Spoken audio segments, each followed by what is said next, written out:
गेल्या काही दिवसांपासून दडी मारलेल्या पावसाने सोमवारी रात्रीपासून जोरदार पुनरागमन केले आहे. सोमवार रात्रीपासून सुरू झालेली पावसाची संततधार मंगळवारी आणि बुधवारी दिवसभर कायम असल्याने यंदाच्या पावसाळ्यातील ही पहिली समाधानकारक झड ठरली आहे. या सर्वदूर कोसळलेल्या पावसामुळे नागरिकांना दिलासा मिळाला आहे. तसेच सुकत आलेल्या पिकांना नवसंजीवनी मिळाली आहे. तर दुसरीकडे शहरातील भूमिगत नाल्यांची यंत्रणा कोलमडल्याने नागरिकांना नाहक त्रासाला सामोरे जावे लागत आहे.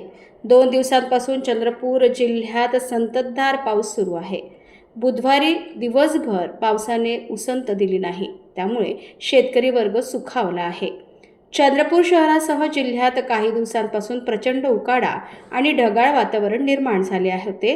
मात्र सोमवारी रात्रीच्या सुमारास अचानक वातावरणात बदल झाला आणि पावसाला सुरुवात झाली. रात्री सुरू झालेला हा पाऊस मंगळवारी आणि बुधवारी दिवसभर संततधार स्वरूपात बरसत राहिला.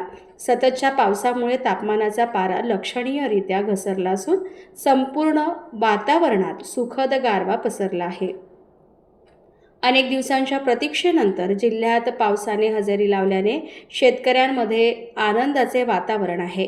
पावसाअभावी दुबार पेरणीची वेळ येण्याची भीती निर्माण झाली होती.